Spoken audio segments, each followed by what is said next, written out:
After 15 years of plunging toilets and wrestling with leaky pipes, I graduated to my very own slice of suburban paradise, Oakwood Estates. Picture this: towering oak trees that seemed to whisper sweet nothings into the gentle breeze, pastel-colored houses that looked like they were plucked straight from a paint-swatch book, and neighbors who actually smiled at each other instead of staring daggers. It was the kind of place where you could sip coffee on your porch and not feel like you were being silently judged by the PTA mom across the street. I poured my heart, soul, and a hefty amount of elbow grease into my yard. The grass, a lush emerald carpet fit for a fairy tale. The flower beds, a riot of colors bursting with geraniums and petunias that I may or may not have lovingly named after my favorite wrestlers, because why not? And my driveway, pristine enough to host a beauty pageant for parked vehicles. Right there, nestled between my hedge and the cute little mailbox that people assured me was adorable but was essentially a slightly rusted tin can, sat my work truck. Every night I parked my trusty plumbing truck, affectionately dubbed the Pipe Dream, in my driveway, tools inside ready to tackle any emergency that came my way.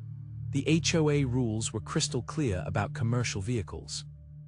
They shouldn't be parked on the street overnight. Fine by me. I had received written permission from the previous HOA president because, well, it's hard to ignore the needs of a local plumber when you're up to your ears in sewage. But heaven forbid anything good lasts long in this quiet slice of paradise. Enter Karen, the reigning queen of the HOA, armed with a clipboard in one hand and an attitude that could slice through steel. I could see her strutting down the street, her eyes scanning our neighborhood like a hawk, narrowly avoiding the whiff of my freshly mowed lawn. Any day now, she'd find something to nitpick. It was a sunny Saturday morning when I heard a knock on my door that made me think the apocalypse had arrived, or at least someone had plowed through the neighborhood's collective patience. I opened the door to find Karen, her hair perfectly coiffed in a way that said I eat entitlement for breakfast. "Hello there, neighbor," she said with an almost sickly sweet enthusiasm. "I just wanted to have a delightful little chat about your truck." My stomach churned like a faulty toilet. "Sure, what's up?" "Well, it's just that the HOA has received a few complaints." She leaned in, as if sharing a juicy secret that had something to do with the fate of a nation. "About commercial vehicles, you know." My mind raced, and right on cue, my internal snark cranked up to 11. "But Karen, I thought we had an agreement. I even have the paperwork, right here in the junk drawer where I keep all my plumbing nightmares."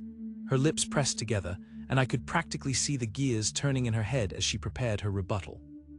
"Well, the rules are the rules, and I don't make them, I just enforce them.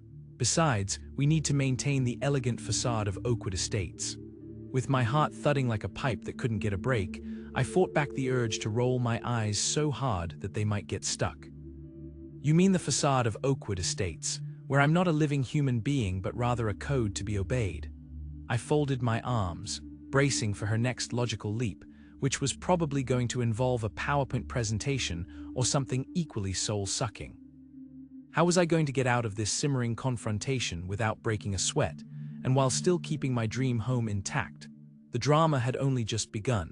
It was a sunny Tuesday afternoon in our pristine little cul-de-sac, a neighborhood where every lawn was like a wannabe golf course, and the pastel-painted houses melded into a picture-perfect postcard.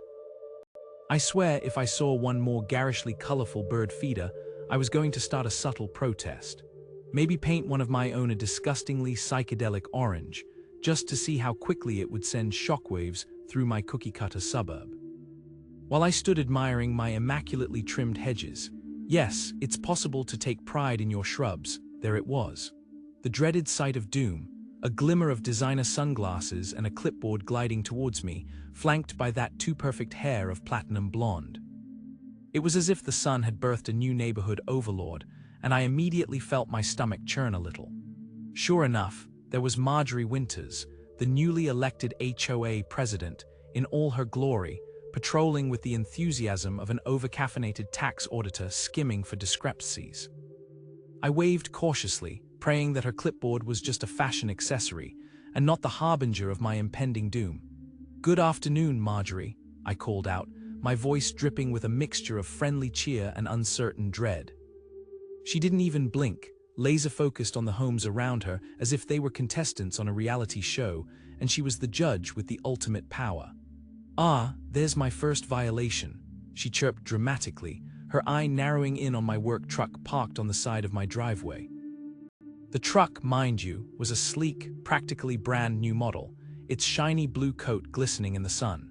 But in Marjorie's diva-driven world, any vehicle that didn't fit into her aesthetic of conformity was as welcome as a raccoon in a hamster wheel. Before I could protest, she whipped out a printed notice, slapping it on my front door like a VIP ticket to a bad performance. "Eyesore," it read, "decreases property values." I blinked at the sheer absurdity of it all. Really? My work truck was the bane of her existence. What was she expecting? Maybe a matching pastel-colored pickup with flowers on the hood? Marjorie. I began with a calm I didn't quite feel yet, hoping to defuse the bomb she had just dropped on my porch. "I have written permission from the previous board to keep my truck here." I smiled, praying that my amiable vibe would soften her. She glanced down her perfectly manicured nose at me, tossing back one of her highlighted locks with all the drama of a soap opera villain. "Well, I'm in charge now, and I don't care what arrangements you had before." The casual dismissiveness dripped from her voice, and I felt the heat begin to rise in my cheeks. "Oh, I see. So you're telling me, after all this time, I have 72 hours to find alternative parking arrangements or face steep daily fines?" My voice wavered between exasperation and incredulity. "Correct," she smiled, but it wasn't the smile of an ally. It was the grin of someone holding all the trump cards, ready to squish any significant dissent under her designer heel. I couldn't believe it. My work truck was now public enemy number one, and I was about to be evicted from my own driveway. I gave her an incredulous look, heat simmering beneath my polite facade. Well then. This will be interesting.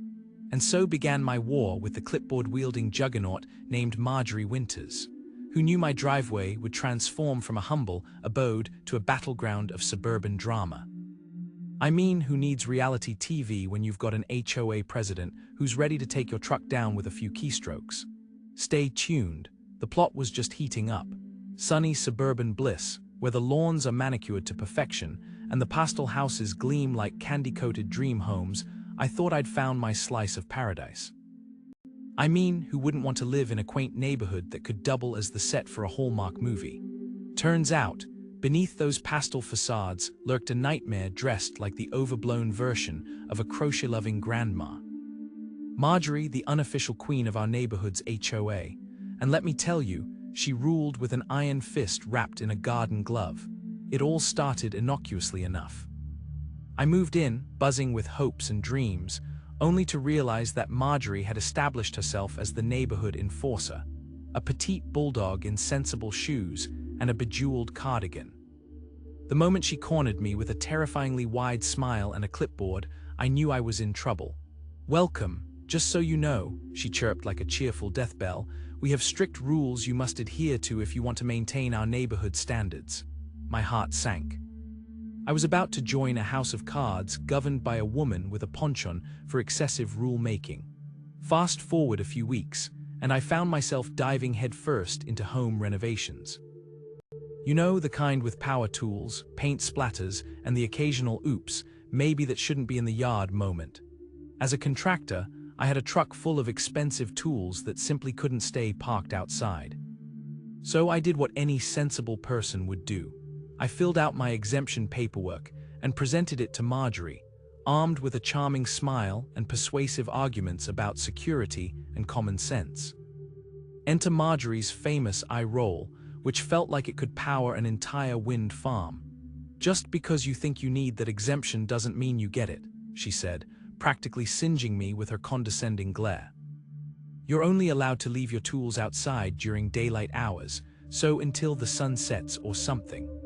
My charming facade crumbled as I realized I was embarking on a bureaucratic wrestling match with someone who believed rules were not merely guidelines but gospel. "But if I store the truck off-site, it's a security risk for my tools," I shouted, but to Marjorie, I was just a poor, misguided fool lowering the neighborhood standards. That's when the fines started rolling in. Not the gentle kind, either. Oh no, I was blessed with $100 daily fines that felt more like digital slaps to the face, and heaven forbid I appeal to the other board members. I fully thought they would rally for my cause, but no, Marjorie worked her magic. Suddenly, I was the villain, the difficult resident, lowering property values. I could practically hear her smirking behind her clipboard as my neighborhood charm dwindled faster than my hopes of winning a Barbie house beauty contest. The harassment was just warming up. It escalated into a bizarre game of spot the infraction. Daily photos of my property, check. Timers peeking at how long my garbage bins lingered at the curb, double check. I mean, how am I supposed to live with someone else timing my refuse? As for the violation notices, I received ones that cited excessive garden hose visibility. Really, Marjorie, it's a hose, not a criminal. Soon, I learned she'd scheduled landscaping inspections during my work hours. Classic Karen move. I felt like a particularly amusing sitcom character caught in the crosshairs of a petty war, and all the while, my heart fumed at what unholy anger this woman possessed over my garden hose's visible state. Just when I thought things couldn't get any more ridiculous, it was like the universe turned up the absurdity dial, and all I could do was brace myself for whatever came next. Me set the scene for you. It's 2 a.m., the moon is high, and I'm pulling into my peaceful little neighborhood after what felt like an eternity saving lives, or at least ensuring that no one would have to call a plumber at 3 a.m. to deal with a burst pipe. As I navigate through the pastel-colored houses, freshly cut lawns gleaming ominously in the dim moonlight, my adrenaline's barely fading. I've dealt with enough emergencies for one night. But nothing prepares me for the horror that awaits me in my own driveway. I pull up to discover a giant absence where my work truck should be parked. Cue the horror movie soundtrack. A pit deepens in my stomach as I slam my car door, heart racing. I'm pretty sure I can literally hear the chirping of the crickets mocking me. My mind scrambles. Did I forget to lock it? Did my neighbor's triplet toddlers decide to play tow truck with their little scooters? No, it's even worse. I whirl around, and there it is, a bright yellow tow truck vanishing into the night with my ride. The barrier of their incompetence thrusts a wave of disbelief upon me. I glance around like some sort of superhero trying to find the source of my existential dread, but all I'm met with is silence and the soft glow of Marjorie's windows. You know her, the self-appointed queen of the neighborhood and president of the HOA, with a smile that could curdle milk. After an exasperating and sleepless night, I wake up to the sound of my alarm blaring, a reminder that I've got appointments lined up, all of which I can't attend without my tools. Fantastic! The all-too-familiar tightness in my chest surfaces as I grab my phone and Google the local towing company. A mere $275 later, and my soul gradually draining, I have my truck back. As I've learned, the joy of recuperating mechanical property pales in comparison to the chaos of a stalled income. But here's the kicker. As I pull into my driveway, truck finally back in its rightful place, I catch a glimpse of Marjorie peering through her blinds. Her face, it's an expression of pure delight, like a kid on Christmas morning. I swear that woman was just drooling to witness my misfortune. I can picture her crafting an oversized trophy in her living room dedicated to the Best Neighborhood Enforcer Award, for which, let's be honest, she's never going to win.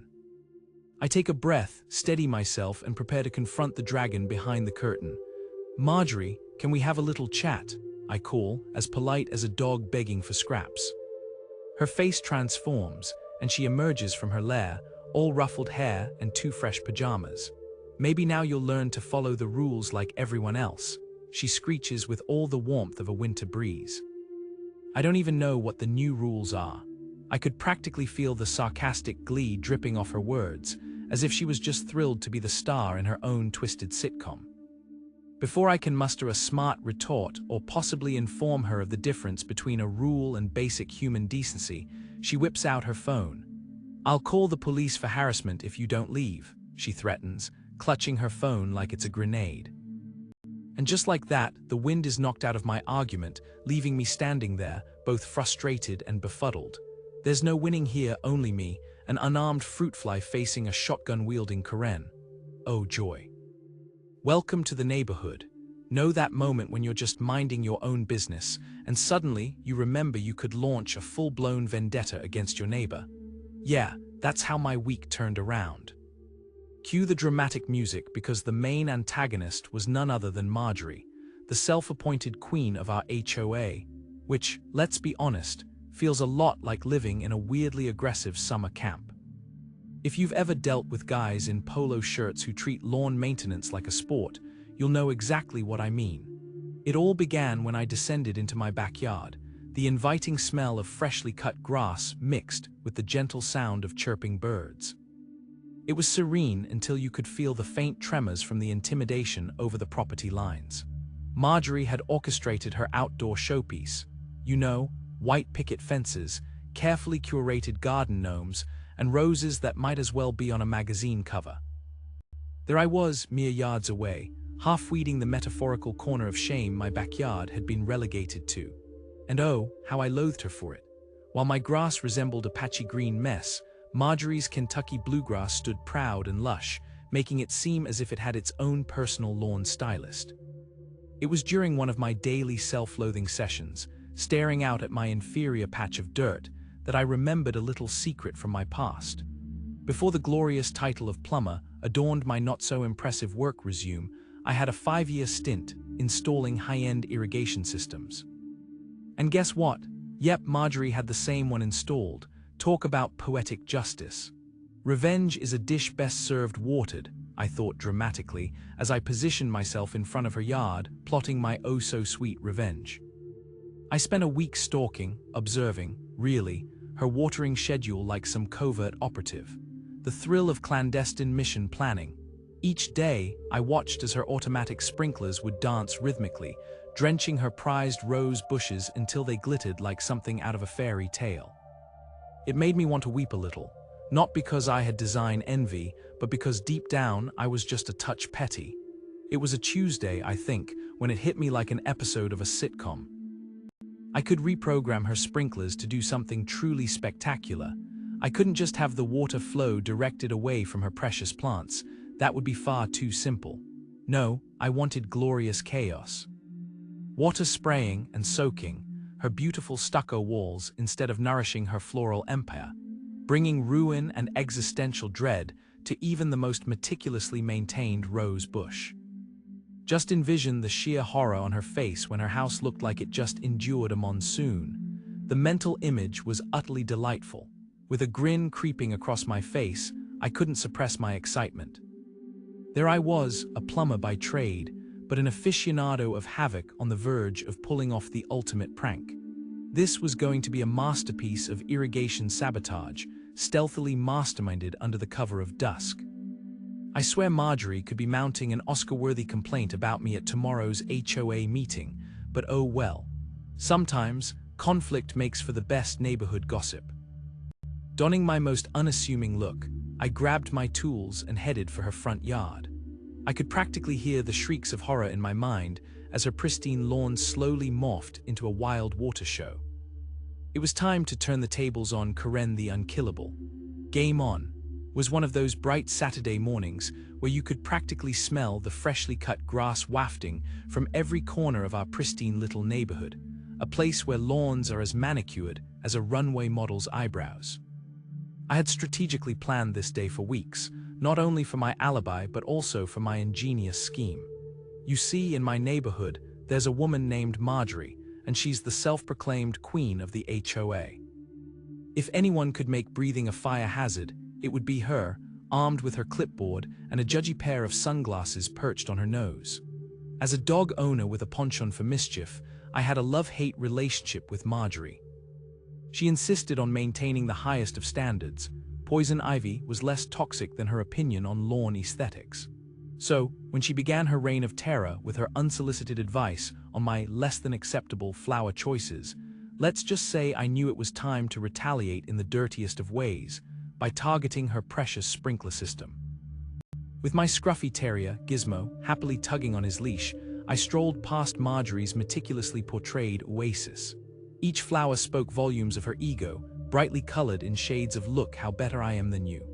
And there, perched like a literal garden gnome beside her rose bushes, was the sprinkler control panel, a tantalizing target for the devilish plan I had been concocting.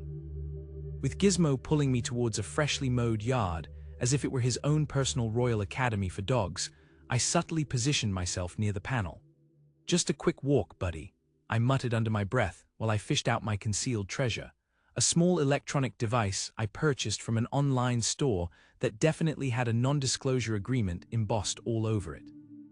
I peeked around to ensure my surroundings were gloriously Marjorie-free before activating the cloning process, capturing her sprinkler system's frequency quicker than a caffeinated squirrel.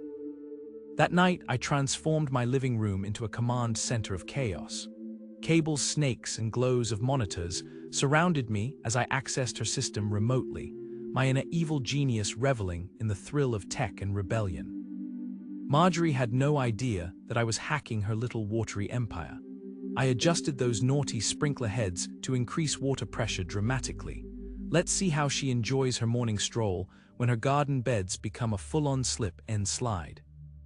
But the piece de resistance was reprogramming the watering schedule. I set it to unleash at 7 a.m., the absolute worst time for someone like Marjorie, who prided herself on her morning fitness routine. You could say she embraced cardio like it was her second job, her matching workout outfits displayed on the sidewalk like a runway.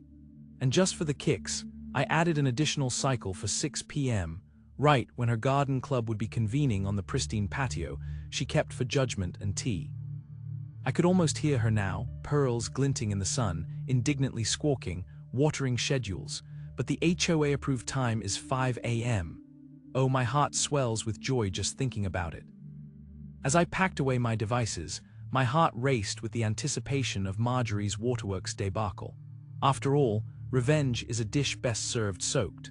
A breathless Saturday morning was just the beginning, and I was ready to witness the splashy downfall of Queen Marjorie. It was one of those gloriously sunny mornings when everything seems just a bit too perfect.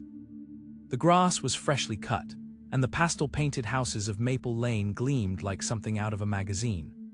Birds chirped cheery tunes as I strolled with my dog, Baxter, who was doing his best impression of a four-legged vacuum as he sniffed every blade of grass like he was auditioning for a detective role on a nature documentary. But more exciting than the scent of fresh-cut grass and the chirping birds, Marjorie, the self-appointed queen of our quaint little HOA and an absolute diva, was about to make my day unforgettable. She opened her front door, clad in the latest designer workout gear that certainly cost more than my entire outfit, which, admittedly, was a $5 tee from a garage sale, and I swear the sun shone a little brighter just for her. Then came the villain of our tale, Marjorie's sprinkler system. As if possessed by some mischievous spirit, it roared to life without warning, blasting water like a fire hydrant on a hot summer day. I could hardly believe my eyes. One minute, Marjorie was standing there like a goddess in her athleisure wear, and the next, she was completely drenched, her pristine makeup instantly transformed into dark, running streaks. "Oh, for heaven's sake," she shrieked, the kind of shriek that would probably startle birds out of a nearby tree. I barely suppressed a giggle as she hopped back and forth, trying to dodge the spray while losing her footing on the now muddy walkway. "What kind of hell is this?" she yelped, arms flailing comically as she performed her own version of a Broadway dance number, ultimately slipping with a thud onto her backside. The scene was simply too good. Even Baxter paused his sniffing, seemingly mesmerized by the spectacle. Just as I thought an unscheduled sitcom was about to unfold right on my street, Marjorie regained her footing, turned around, and scuttled inside, drenched and defeated. I can't help but let out a cackle that could have rivaled the Wicked Witch of the West. Later that evening, as the sun began to set, I couldn't help but wonder how the grand performance would continue. Sure enough, Marjorie's garden club meeting was the talk of the neighborhood, mostly because it involved her soggy guests scattering like crows at a noise. I could practically hear her screeching through the patio windows as the sprinklers came to life again, sending her expensive, over-the-top flower arrangements flying and ruining her pristine patio furniture. Buddha knows she'd be fuming about that tomorrow at the HOA meeting. After 3 different irrigation companies deemed her sprinkler system functionally flawless, I could barely muster sympathy as I watched Marjorie become increasingly paranoid. She installed security cameras, claiming the teenage boys next door were plotting against her in some grand conspiracy.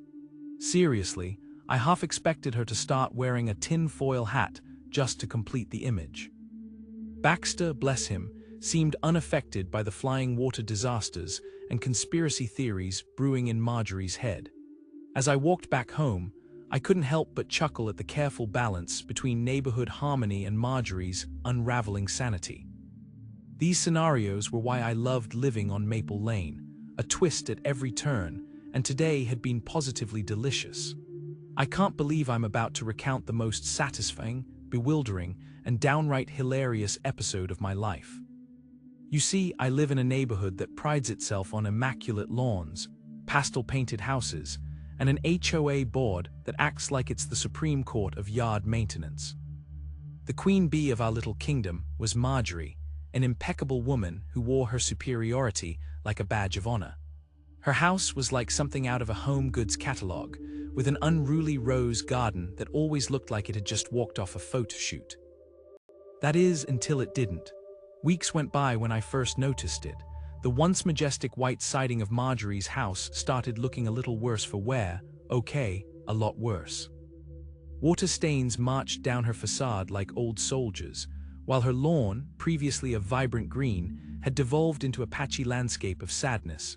A stark contrast to my own pride-winning yard. Thank you very much. And let's not forget her sprinklers, the lovely devices that once misted her roses like something out of a surprisingly boring gardening show. Now they were spraying her with the enthusiasm of a drunken garden gnome on a bender. Picture this. Marjorie, in a frantic state, sprinting through her yard like a contestant on a game show, while the sprinklers went off like clockwork, drenching her in water every 20 seconds. Honestly, it was hard not to gather my lawn chair and a bag of popcorn for that kind of entertainment. Oh, Marjorie. I remember chuckling under my breath during the HOA meeting where her reign began to crumble. The other members had grown restless, their eyes darting nervously like captives of a sinking ship, wondering when it would be their turn to gaze into the cold, hard stare of the queen of the HOA. They started to raise eyebrows, questioning her leadership as if a mere change in the weather warranted a coup. A week later, bowing out gracefully, Marjorie resigned and cited personal reasons, with a tight-lipped smile that hinted she was far from okay. Word quickly spread that the sprinklers had turned into malfunctioning monsters that had zapped her ability to maintain curb appeal, a term that now made me giggle like a middle schooler with a crush. The poor woman was reduced to putting her house on the market, her immaculate, loving home turning into a monument of despair. I'll admit, it was hard not to bask in the glory of her misfortunes. Not that I'm vindictive, but you know, karma is a funny creature. Right after her departure, the newly elected HOA president, a wonderfully pleasant man named Greg, who had a penchant for plaid shirts and dad jokes, reinstated my long-forgotten truck exemption. "We might have gone a bit overboard with enforcement," he said sheepishly, and I fought the urge to leap out of my chair and applauded like I was at a Broadway show. Time moved on, and every time it rained, oh, such sweet rain, I would drive by Marjorie's old house. The place felt different. It had transformed from a pristine palace to a vibrant playground, complete with a colorful, inflatable swimming pool that was as HOA approved as a tattoo on a bishop. I couldn't help but grin.